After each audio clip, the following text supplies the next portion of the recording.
We have 400,000 square miles of Alaska that are underlain entirely or in part by permafrost. So it's a very, very strong nature and consideration. When you see pictures of the Alaska pipeline, the pipeline is above ground, that's because of the permafrost. If it's buried, it's in areas without permafrost. Very simple. So that any change in permafrost has an immediate effect if it's along coastlines or if it's along river shores.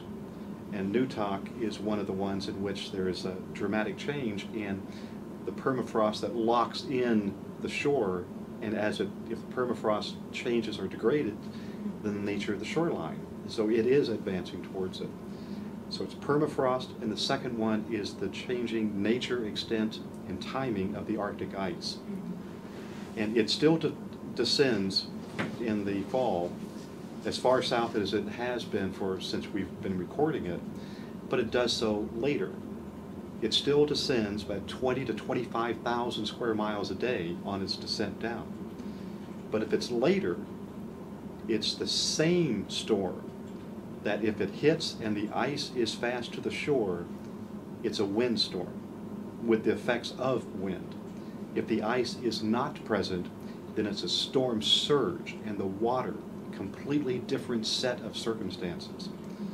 And it's not that we have more storms, we have variability in the ice, which changes the nature of the preparedness and changes the nature of the consequences, and therefore the appropriate response and recovery.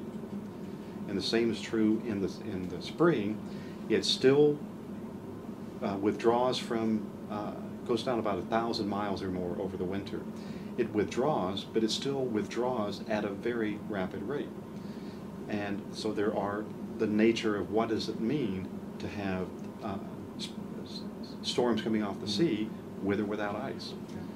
And also that there are only about 100 years worth of reliable records on ice in the Arctic. And we've only been taking pictures from space since about 1980. So it's a very small range of years that we're accumulating on which to make this. And it's difficult to make projections when you only have 30 years or so of data. And for the weather, it's only about 50 or 60 years. And in there, we have a range of variability.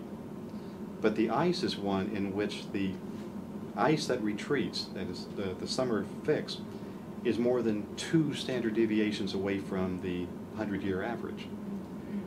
Will that continue? I don't know.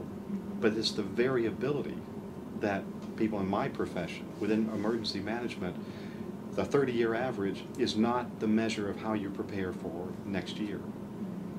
It's not even a good pattern to say what you're going to do for the next 5 years.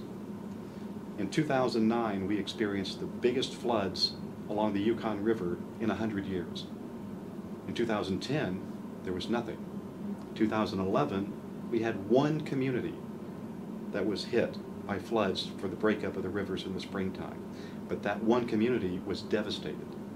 So the variability is what we have to plan, to thrive in.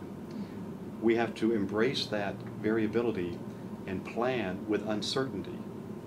That's the era that we have for anything dealing with permafrost and the Arctic ice, as well as all the other climatic things that are going on.